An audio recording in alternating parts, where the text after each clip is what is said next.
Scorpio.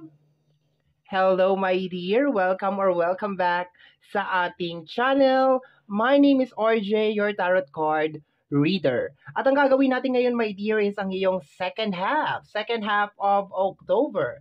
This is from October 16 hanggang sa katapusan, and this is a general reading. So, reminder, paalala lamang po na ang gagawin natin today ay general reading, so hindi po ito 100% na magre-resonate para sa ating lahat. So please, my dear, lower your expectation pagdating po sa mga general reading. And para po dun sa mga gusto mag-inquire, magpa-book ng private reading, maaari lamang po na magpunta sa description box down below ng video na ito. At nandoon yung ating Facebook page and WhatsApp number. Doon lamang po mag-message. Maraming salamat po. Okay, so let's go na tayo, my dear Scorpio. Once again, reading mo ito para sa yung second half of October 16 hanggang sa katapusan. Okay, so start tayo, my dear, sa area ng iyong money, career, okay, manifestation, dreams. Tingnan natin kung ano ang energy na masasagap natin sa area na ito. Scorpio,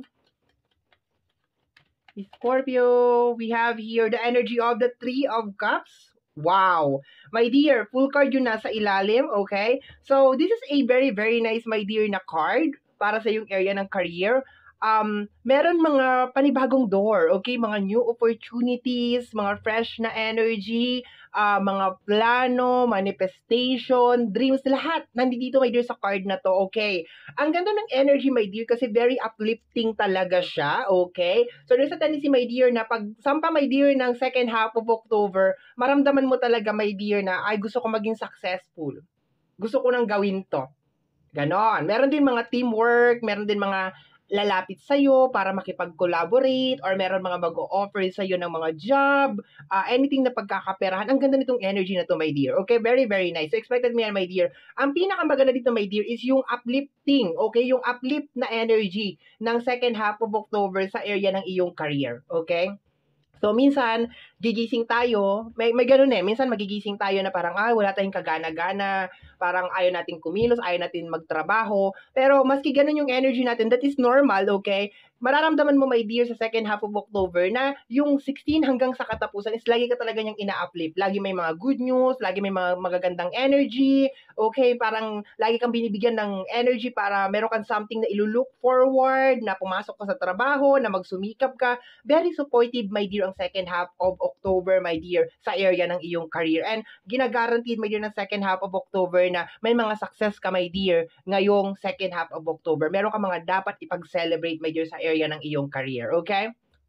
Punta tayo, my dear, punta na tayo sa area ng iyong connection. Sa area na to, my dear, family, friends, and relationship is welcome. We have here the energy of the Emperor, okay? So, the Emperor, my dear, is very strict, okay? Authority, leader, okay? Yun na nakukuha ko dito, very fiery, okay?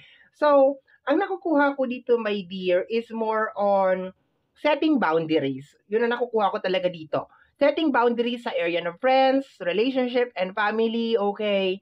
Na hindi, parang nakukuha ko dito, hindi nyo pwedeng gawin sa akin to. Parang ganon. Hindi, parang basta just put some boundaries, my dear. Yun ang nakukuha ko, my dear. Ayoko na masyadong palawakin to kasi baka masyadong maging komplikado, my dear. Basta maglagay ka lang ng boundary. Okay? Kasi I can feel na parang merong nangyayari sa energy ng Five of Cups over here, okay? Mayroong nangyayari, my dear, Scorpio, sa area ng connection na parang kinakailangan mong magsalita. Okay, kinakailangan mo sabihin na, ay hindi na pwede to. Hindi ko nagugustuhan tong nangyayari. Yung ganun na energy, my dear, okay? Pero once again, itong card na to, this is energy, my dear, ng second half of October, hindi mo to energy. Mararamdaman mo lang, my dear, sa second half of October, especially dito sa area ng connection, na parang may mga araw na parang gusto mo magsalita. Parang may gusto kang i-express na something. Parang basta, kung noon parang ilag na ilag ka na magsalita, or parang, actually parang, tingnan natin ha, wala pa kasi yung overall na energy mo, my dear, eh. Pero dahil sa influence or energy, my dear, na second half of October, there's a tendency na maramdaman mo na parang kating-kati yung bibig mo na magsalita. Ganon, na mga tuwiran or i-correct yung isang bagay. Parang ganon. Okay? Kung noon, parang okay, pikit balikat ka na lang or aalis ka na lang. This time, parang merong energy na humihila sa'yo na sinasabi sa'yo, my dear Scorpio, na mga tuwirang ka, magsalita ka. Parang ganon. Okay? So, let's go tayo, my dear, sa energy mo. Tingnan natin what is going on sa energy mo, my dear Scorpio. We have here the energy of the Nine of Cups, okay? So, my dear, ang ganda talaga ng iyong career. I really, really love it, my dear. Kasi yung mga ine-expect mo sa area ng career, eto na, nag-uumpisa na siya. Okay, meron ka mga ine-expect na mga accomplishment, achievement. Ang ganda niya, my dear. Sa energy ng Nine of Cups at saka ng Emperor, okay, ang nakukuha ko dito, my dear, is more on parang confirmation, okay? Yung mga bagay na nasa emotion mo, nasa puso mo, my dear, na mga kutob mo, hinala mo, ayan, expected mo yan, my dear, ngayong second half of October, yung mga kutob mo tungkol dun sa isang tao, yung mga matagal na parang palaisipan sa iyo, my dear Scorpio, bakit kaya ganito, bakit kaya ganun. Ngayon, my dear, nagkakaroon ng linaw yan, ngayong second half of October. And sabi ko nga sa iyo kanina, my dear, yung energy is more on parang gusto mong magsalita. Okay, gusto mong magsalita, pero parang may nakukuha ako na energy na parang pumipigil sa iyo na magsalita. Okay? Na parang mag-react or sabihin yung opinion mo. Pero yung confirmation is nandito, my dear, connected, my dear, sa connection. Once again, dito, my dear, is family, friends, and relationships. So, expected mo, my dear, meron ka mga matagal ng kutob, mga hinala, mga palaisipan, okay, mga bugtong-bugtong, yung mga ganyan, na ngayon siya mabibigyan ng kasagutan, my dear, second half of October. Okay, so let's go tayo, my dear. Anong binabalance ng ating Nine of Cups? We have here the energy of the Six of Swords moving forward, okay? If lately, my dear, meron ka talagang mga disappointment, meron ka talagang mga hindi nagugustuhan sa area ng iyong career, ayan, you are moving forward, okay? And mas kontrolado mo na ngayon, my dear, yung pag-iisip ng mga thoughts, yung mga negative thoughts tungkol dito. At saka kung ano man, my dear, yung nangyari, my dear, in the past, sa area, my dear, ng career, okay? You are done with it. Ibig sabihin, okay ka na doon. Tanggap mo na kung ano yung nangyari, okay? So, let's go tayo, my dear, sa kabilang side. Ang ganda ng energy ng career. Okay? Let me see. May mga accomplishment, my dear, sa area ng career, I can see. I can see na meron mga accomplishment, may mga harvest, okay? Kaya nag-celebrate sila dito kasi may harvest na nangyari eh. Okay, so let me see. Sa area ng connection, additional message tayo. Okay, we have here the Nine of Wands, di ba? Sabi ko sa'yo, my dear, tensionado talaga yung area ng connection, okay? I can feel na meron mga issue. Okay, I can feel na parang may mga issue na mabobrought out ngayong second half of October, okay?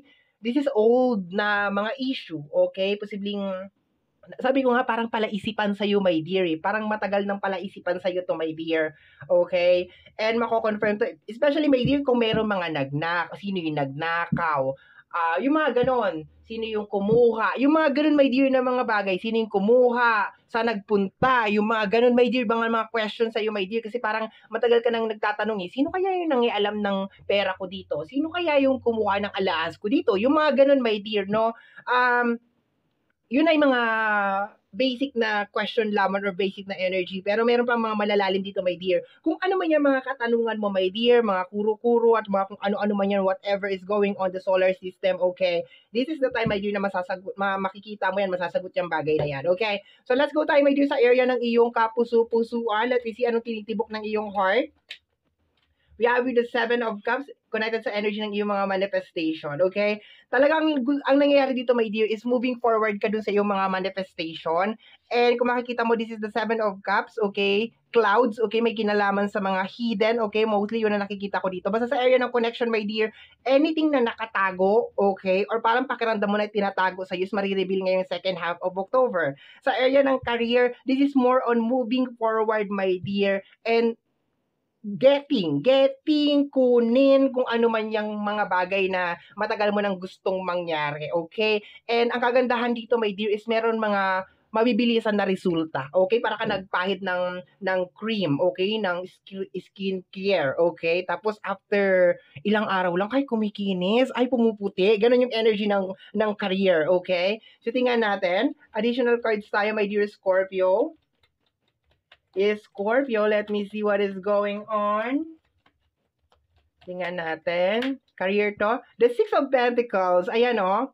balancing, okay? Pagbabalance, my dear.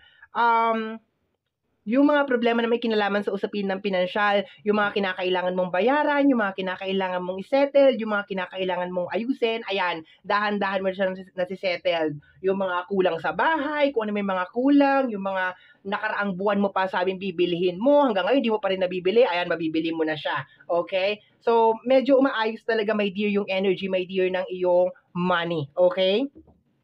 Ang kagandahan dito, my dear, sa energy ng Nine of Cups is ini-entertain mo to. Okay? Kasi minsan, maganda yung energy nito, pero yung overall na energy mo, hindi. Okay? So, good thing na ito. Dito lang talaga tayo, my dear, sa energy ng connection, sa area ng family, friends, and relationship na parang may something. Okay? So, tingnan natin, additional cards pa tayo, my dear Scorpio.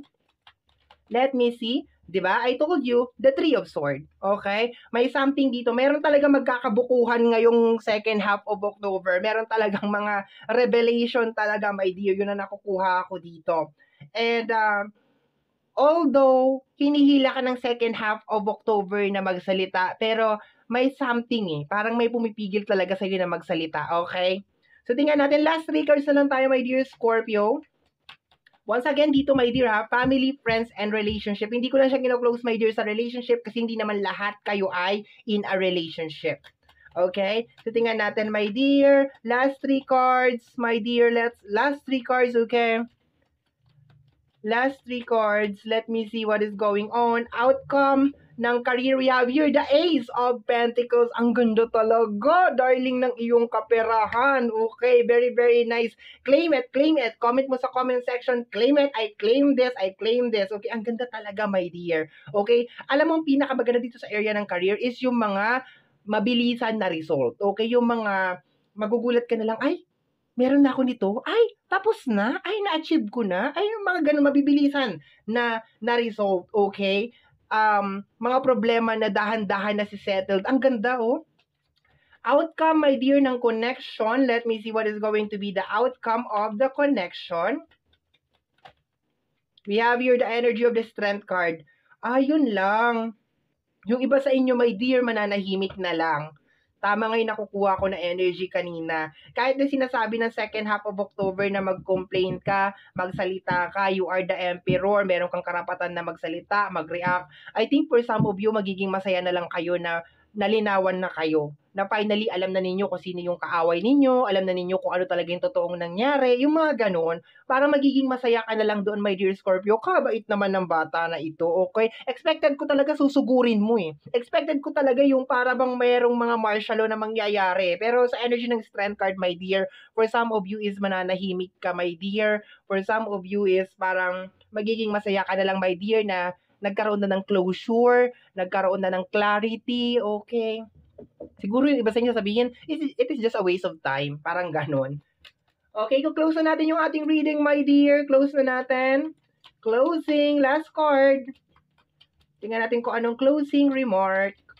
What is your closing? Okay, we have here the energy of the Page of Pentacles. Okay? So, sa energy ng Page of Pentacles, this is more on pag-aaral kasi, my dear, okay, studying na may kinalaman sa usapin ng pinansyal. So definitely maganda to sa area ng iyong career kasi bawat decision mo ngayong second half of October is parang pinag-aaralan mo talaga siya. Bawat opportunity talagang pinag-aaralan mo talaga, and talagang sinusure mo talaga na yung mga moves mo, yung mga action mo is magbubunga talaga siya ng maayos, okay?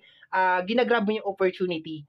In short, ginagrab mo yung opportunity. Wala kang papalagpasin na opportunity dito. Sa energy ng connection, this is more on pinag-aaralan mo yung tao na yon. Posibleng baka binibigyan mo ng second chance. Although wala naman dito si Queen of Swords, pero yun ang nakukuha ko over here na baka binibigyan mo ng second chance. For some of you, binibigyan ninyo ng second chance. Or for some of you, baka binibigyan pa ninyo ng, yun nga, second chance or benefit of the doubt. Pwede din, okay? Bottom deck of the card is the Two of Wands, okay? Maraming making decision, my dear, ang mangyayari ngayong second half of October, pero for some of you is moving forward talaga kayo kasi Two of Wands is making decision, okay? So pagsampa pa lang, my dear, second half of October, nandun ka na, my dear, sa moment na parang ang dami mong decision making na kinakailangan gawin, pero laging lalamang, my dear, ang magpatuloy sa buhay, ang mag-move forward. Definitely, walang, lalo sa area ng career, walang any issue na may kinalaman sa career ang magpapabagsak sa'yo, my dear, ngayong second half of October. Sa area ng connection, hindi ko talaga masyadong maintindihan, pero it's more on, I think, bago ka siguro makapag-decide is more on kinakailangan mo pa talaga ng, hindi ko alam kung ano pang ebidensya ang gusto mong malaman, my dear, pero baka siguro malalim yung connection mo dito sa tao na to, kaya binibigyan mo ng second chance. But anyway, it's your reading, di ba? It's your life, di ba? It's your life. It's your life. And now or never. I don't wanna live forever. Okay, tama na. So, my dear Scorpio, ito ang reading mo para sa yung second half of October. Somehow, my dear, kung nagustuhan mo po ang ating reading, don't forget na mag-subscribe. Pag my dear, notification bell para ma-update ka every time na meron tayong mga bagong uploads. Free to like, free to like, ayan. Free to share, free to comment sa lahat ng ating mga videos. Once again, my name is RJ, also known as Apo J. Maraming salamat po, and until next time, bye-bye. Thank you, my dear.